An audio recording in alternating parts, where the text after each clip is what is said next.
Reza stared at the flickering lights in his apartment as the power cut out again. The third time this week. He set down his laptop, the one he'd managed to buy with months of savings, and walked to the window overlooking Tehran's sprawling cityscape. In the distance, the refinery smokestacks belched their familiar dark plumes into the amber sunset. Ironic, he muttered to himself. We sit on an ocean of oil, yet I can't keep the lights on long enough to finish a project. At 32, Reza was one of the lucky ones. His electrical engineering degree from Tehran University had landed him a job with a national power company, though job was a generous term for what amounted to endless frustration. Every day brought new challenges: aging transformers that should have been replaced a decade ago, grid components that were either unavailable or prohibitively expensive due to sanctions, and a management structure that seemed more interested in maintaining appearances than solving problems. His phone buzzed, a message from his younger sister Mariam in Vancouver. Reza, the consulting firm here is still interested. The visa process might take a year, but they're willing to wait. Please consider it. He'd been considering it for 3 years now. Mariam had left Iran right after university, part of the endless stream of educated young people seeking opportunities elsewhere. She now made more in a month than he did in a year, working on the same kinds of power grid projects he desperately wanted to implement back home. The lights flickered back on. Reza returned to his laptop and opened the proposal he'd been working on, a comprehensive plan to modernize Tehran's electrical distribution system. It was technically sound, economically viable, and would solve the blackout problems that plagued the city. It was also completely impossible to implement. The components they needed were manufactured by companies that couldn't sell to Iran. The financing required international partnerships that were forbidden. Even the software licenses for the planning tools were blocked by sanctions. Every solution led to the same dead end. His neighbor, Mrs. Hosseini, knocked on his door. "Reza dear, do you have any extra gasoline coupons? My grandson needs surgery in Shiraz, and the drive." He handed her his unused coupons without hesitation.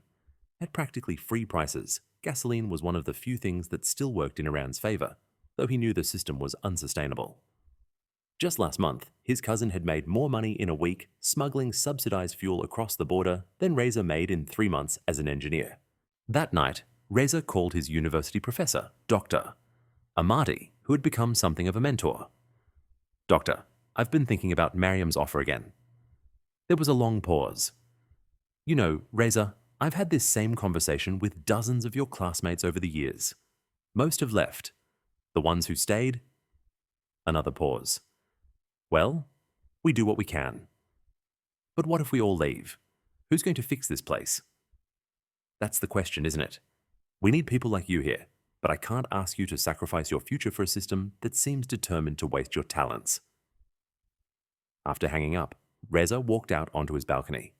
The city stretched endlessly before him, millions of people living with rolling blackouts in one of the most energy-rich countries on Earth. Somewhere out there, crypto miners were running server farms on subsidized electricity while hospitals struggled with power shortages.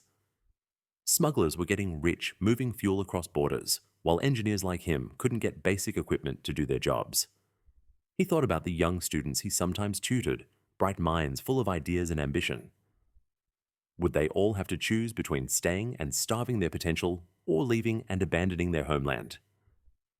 His laptop chimed with an email from a headhunter in Dubai. Another opportunity, another escape route. Reza closed the laptop and went to bed, but sleep didn't come easily. Outside his window, Tehran hummed with the contradictions that defined modern Iran, a country sitting on vast wealth that couldn't power its own cities, blessed with natural resources, but cursed with an inability to use them effectively, home to brilliant minds who were increasingly forced to take their talents elsewhere. In the morning, he would wake up and return to his thankless job, trying to patch a broken system with inadequate tools. He would continue writing proposals that would never be implemented and fixing problems that would inevitably recur.